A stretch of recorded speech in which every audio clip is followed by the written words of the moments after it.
Deputy Secretary General, Admirals, Generals, ladies and gentlemen, good morning. Mesdames et Messieurs, bienvenue à la 190e session du Comité militaire des chefs d'état-major de la défense. Welcome to this 190th Military Committee in Chiefs of Defense session. Deputy Secretary General, dear Mircea, we highly value your presence at this meeting, and we deeply appreciate your deep involvement in all matters of the military strategic importance. It is testament to the unique nature of our political military alliance. Together, we have to make sure that political will is matched with military capabilities. And with the rules-based international order being under immense pressure, the importance of this cannot be overstated. The tectonic plates of power are shifting, and as a result, we face the most dangerous world in decades. NATO has entered into a new era of collective defense, and together we are defending much more than the physical safety of our 1 billion people and 31, soon to be 32, nations. We are defending freedom and democracy. Please allow me to welcome for the first time at our table, in their new capacity as Chief of Defense, General Charles Brown Jr. from the United States, General Wisław Kukuła from Poland, and General George Vlad from Romania. Let me also welcome the strategic commanders who will be supporting our meetings today. General Chris Cavoli, Supreme Allied Commander Europe, and General Philippe Lavigne, Supreme Allied Commander Transformation. Philippe is joining us via VTC, while his deputy, General Chris Badia, is here at the table. Today's discussions will first focus on the DDA family of plans that were adopted at the Vilnius Summit in July 2023. These are the most comprehensive defense plans NATO has had since the end of the Cold War. Never before have NATO and national defense plans been so closely interlinked. This will shape our armed forces for decades to come. Allies are now actively working to maximize the executability of these new defense plans, and that includes putting more troops on high readiness, capability building and development, adaptation of NATO's command and control structures, creating and sustaining more enablement, logistics, host nation support, maintenance, military mobility and replenishment, and prepositioning of stocks. And crucially, more collective defense exercises and training against these new plans. Militarily, there are more and many more steps to be taken to get where we want to be for our collective defense. However, the responsibility for freedom does not lie on the shoulders of those in uniform alone. In order to strengthen our collective defense and at the same time support Ukraine in its existential fight, we need a whole-of-society approach. We need public and private actors to change their mindset from an era in which everything was plannable, foreseeable, controllable, and focused on efficiency, to an era in which anything can happen at any time, an era in which we need to expect the unexpected, an era in which we need to focus on effectiveness. In order to be fully effective, also in the future, we need a war-fighting transformation of NATO. That will be the main focus of today's session, led by the Supreme Allied Commander Transformation. For this too, public-private cooperation will be the key. In the final session of today, the first NATO-Ukraine Council in Chiefs of Defense format, we will hear an update from our Ukrainian partners and discuss the current situation while reaffirming our continued support to Ukraine. This war has never been about any real security threat to Russia coming from either Ukraine or NATO. This war is about Russia fearing something much more powerful than any physical weapon on earth: democracy. If people in Ukraine can have democratic rights, then people in Russia will soon crave them too. That is what this war is actually about. In 2024, a record-breaking 2 billion people on Earth will cast their vote in a democratic election. And yet, the concept of democracy needs to be defended more than ever. The Ukrainian people and the Ukrainian armed forces are doing this in a way we have never seen before. In the darkness of war, they are a beacon of light that shows the world what it means to fight for what you believe in. Today is the 693rd day of what Russia thought would be a 3-day war. Ukraine will have our support for every day that is to come, because the outcome of this war will determine the fate of the world. Ladies and gentlemen, the ability for NATO to expect the unexpected is directly tied to the ability to see things from a different perspective, to apply new and different ways of working and to accumulate different threat perspectives. For this, our cooperation with partners is key. That is why tomorrow we will meet with our Indo-Pacific partners, Australia, Japan, New Zealand, and the Republic of Korea, as well as with the Chiefs of Defense from the Partner Interoperability Advocacy Group, Australia, Austria, Ireland, New Zealand, and Switzerland.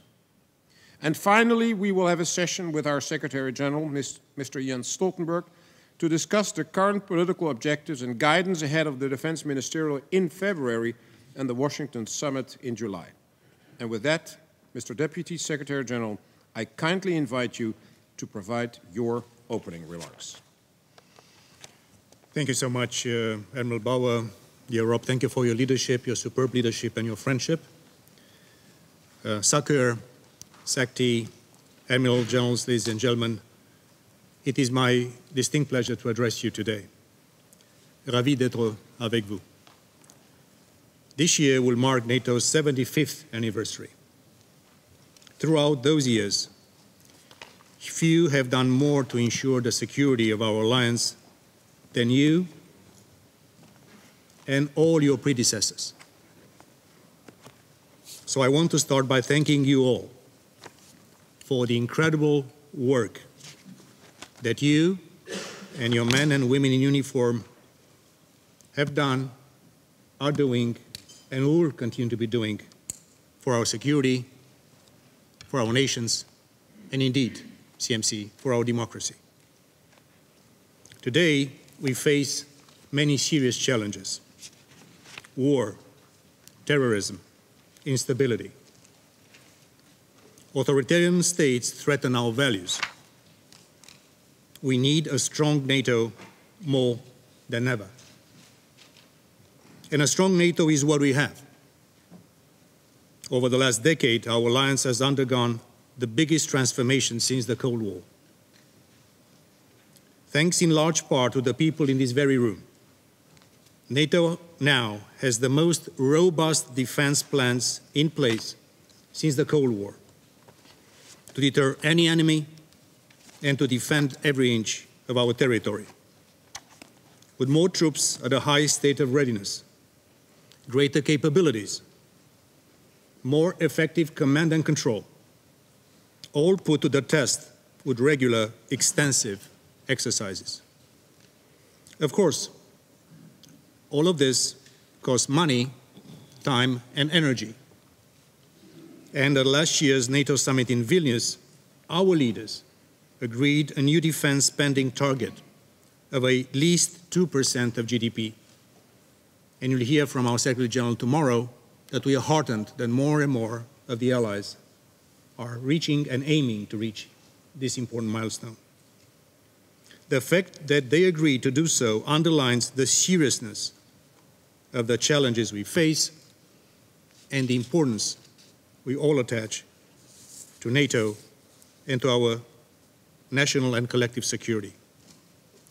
At this year's summit in Washington, D.C., we'll go further, doing what is necessary to ensure the security of our people, our nations, and yes, the international rule-based system. We'll strengthen our collective defense, especially our air and missile defense. We'll boost our support for Ukraine, and I'm thankful for all of you for meeting your Ukrainian counterpart later today. And tomorrow, of course, the first meeting of the NATO European Council in Chiefs of Defense format is another testament of our enduring support for this nation, because the Ukrainians are also fighting our fight. And we'll work even more closely with our partners around the world. Thank you again for being our partners. NATO may be a regional alliance, and this will not change. But we face global challenges, and we need to engage even more. General Bradley, the leader of American forces at Normandy, and NATO's very first CMC, said, and I quote, "Peace is our goal, but preparedness is the price we must pay." Today, our peace is threatened. But thanks to you, and to your people, and to your servicemen and women around this great alliance of ours, we are prepared.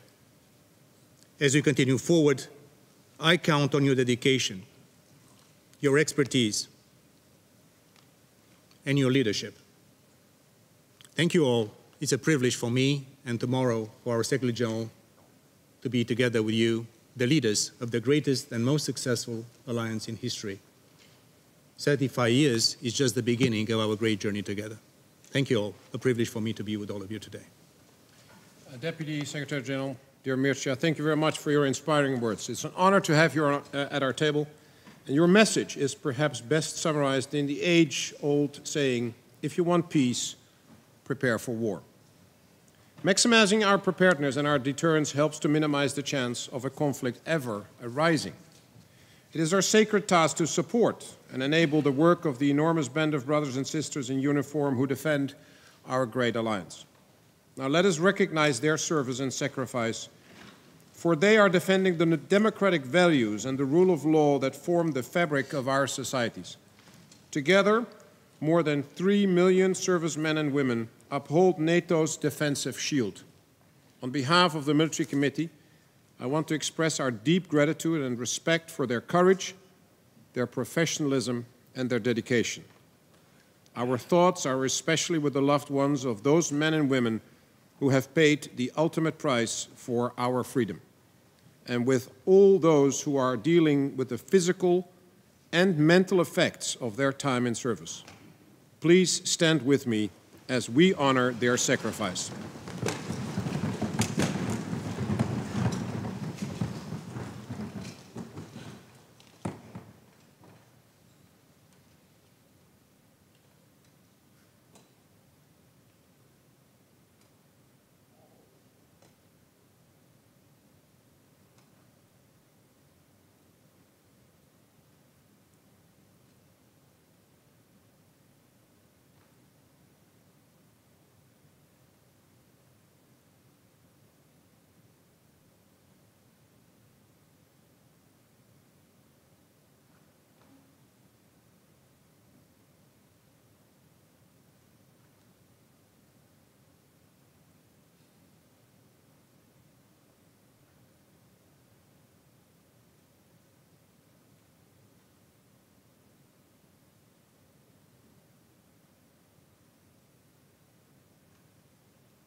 Thank you.